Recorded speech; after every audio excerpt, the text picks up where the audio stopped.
Afternoon, everybody, or should I say good evening.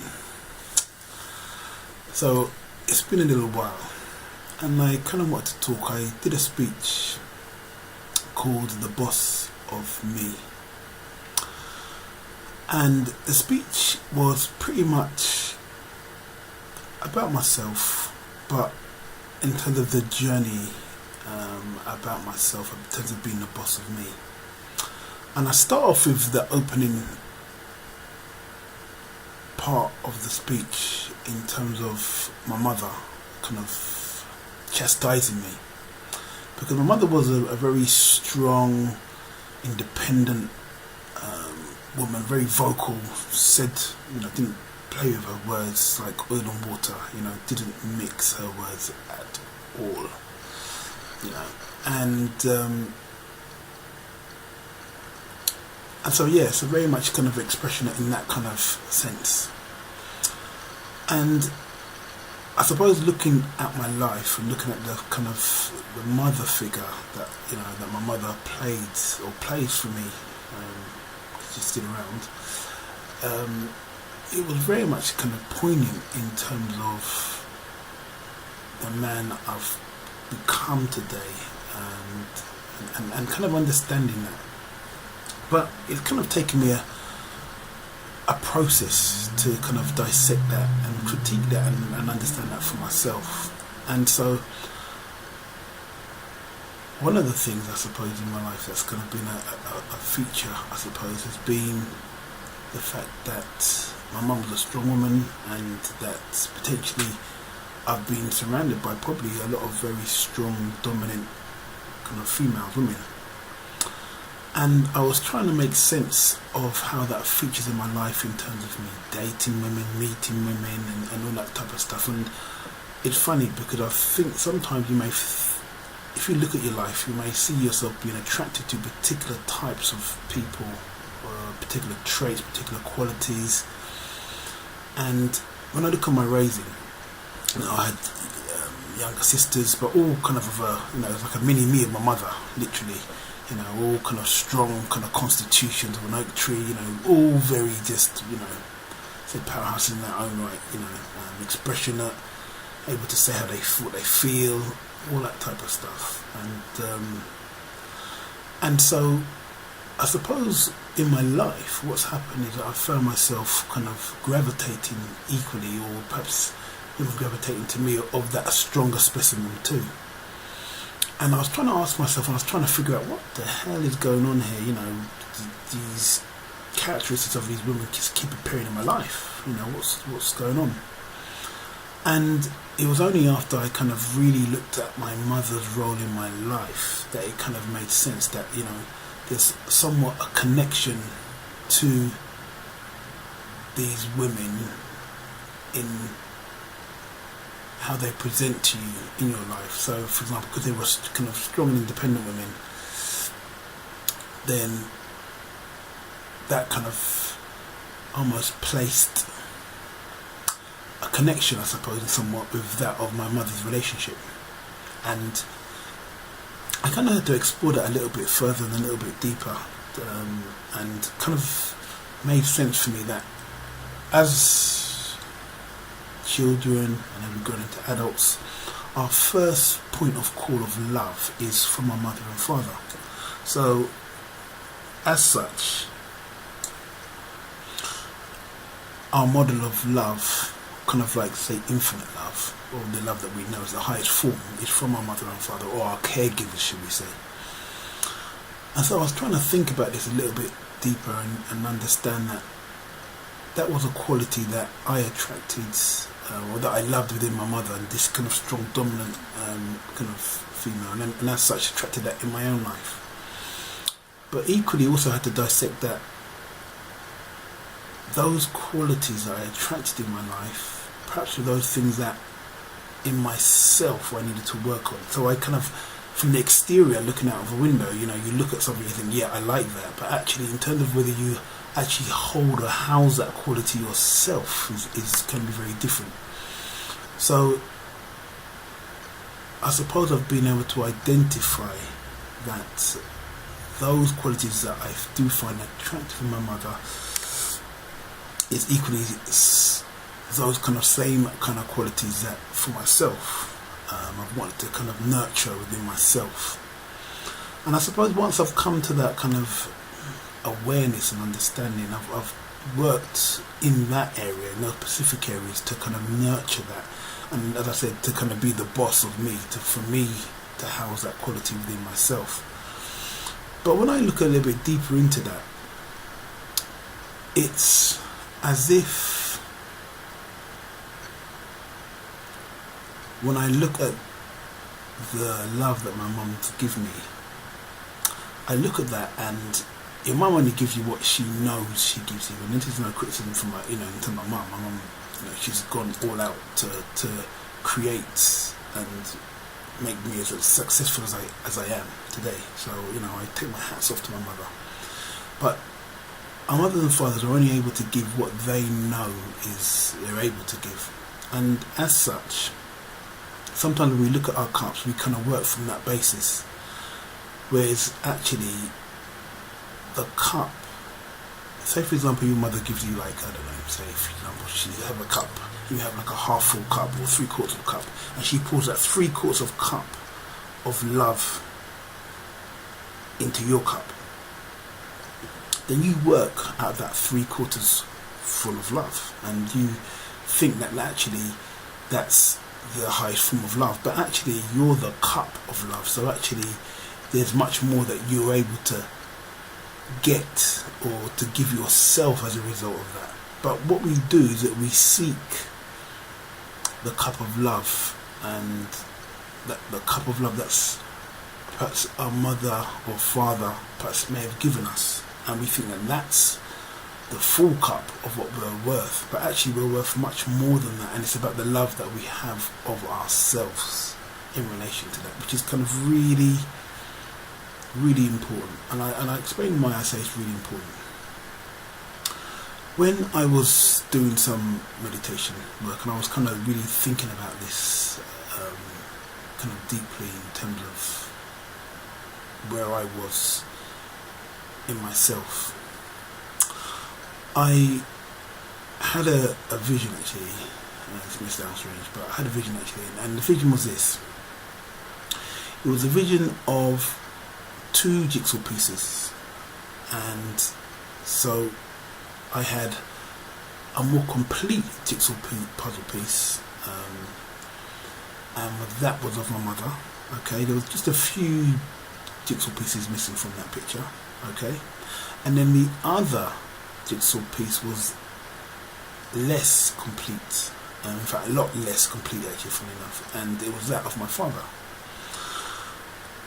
And so what happens in terms of me growing up as a young adolescent is that I automatically went to the area where there was the most amount of work, or the most amount of holes or gaps, should we say, and obviously I needed to be a man. So what I did is I pulled from that incomplete picture of my father and what he'd given me, and I critiqued that, okay, as much as possible to make sense of me being a man and what that holds for me today. And obviously, of course, you may look at other models around you too, but ultimately you may get that, a lot of that from your father, or from your caregiver, or the male caregiver in your life. And so I did that, but whilst doing so, I understood there was a 3rd jigsaw puzzle piece, and that 3rd jigsaw puzzle piece was the jigsaw puzzle piece of myself. And so where I am, and I understand now, is that now looking at that jigsaw puzzle piece, because I've worked long hours, but a lot of years of kind of working on this jigsaw puzzle of myself and critiquing that of my father in relation to me, that jigsaw puzzle, I won't say it's complete, but I would say that it's more completed than that of my mother's side of the jigsaw puzzle.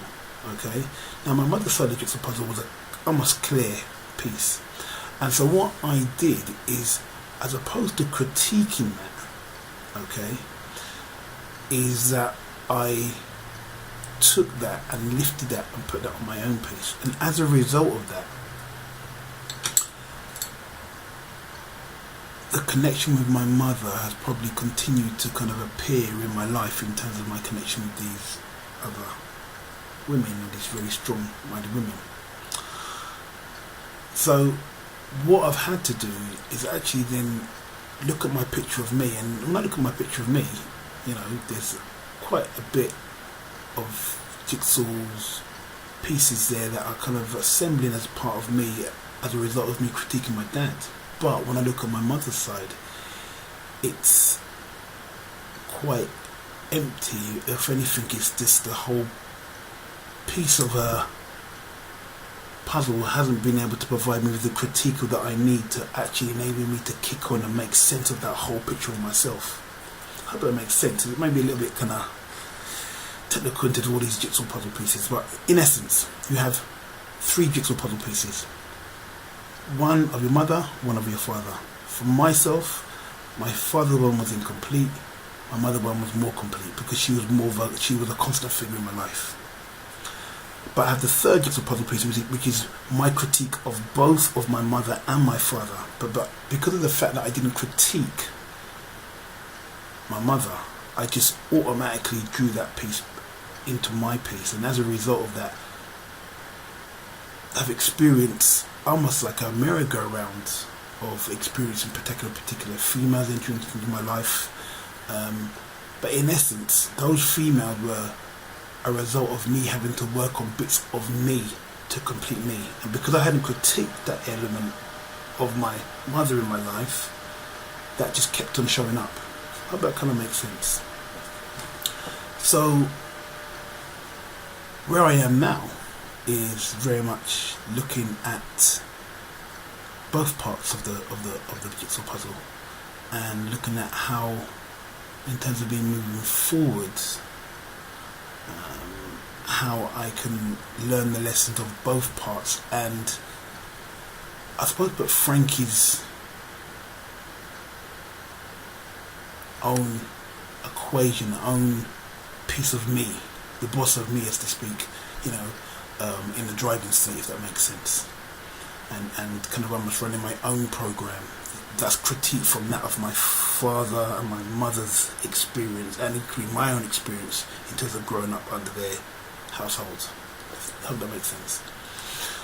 So, and I suppose it's equally important for perhaps yourselves to perhaps look at those things in terms of your upbringing, and not say challenge it, but kind of almost critique it, that kind of makes sense for you. There may be some things that may fit for you now that you kind of move forward with in your life, or there may be things that you perhaps don't,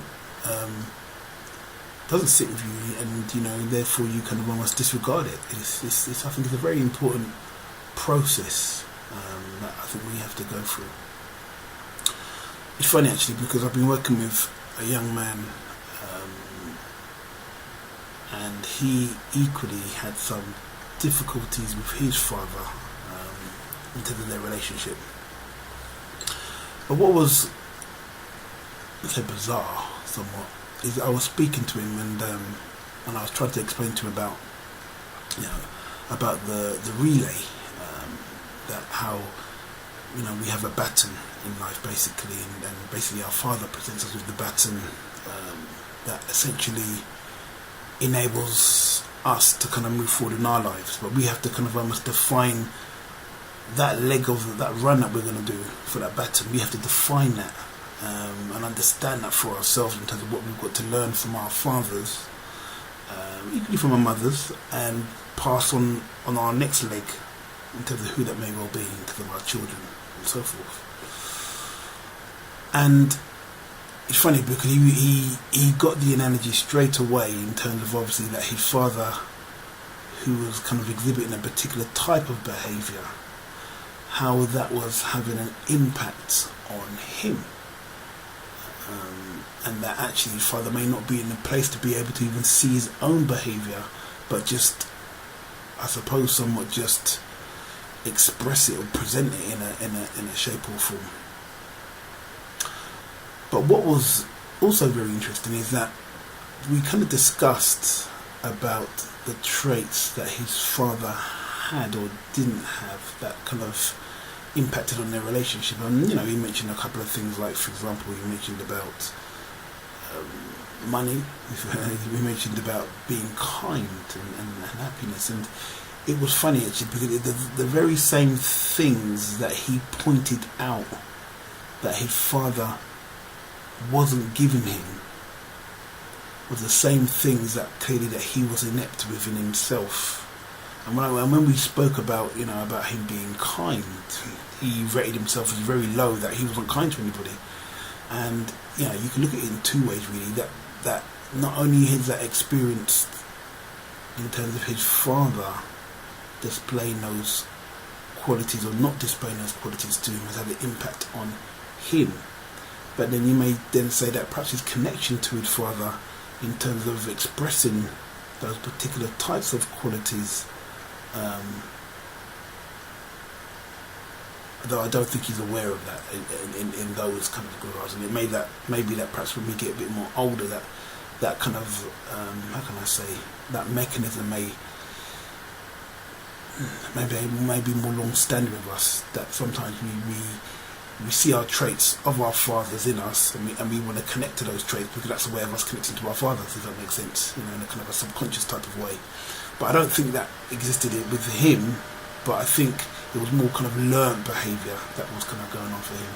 And it's funny because what we want to establish with him is that actually that he's this full cup, that despite the fact that his father's only giving him, I don't know, 30 or 40% of love, whatever that may well be, that actually he's the full cup. And so actually when we get him to the place where he can actually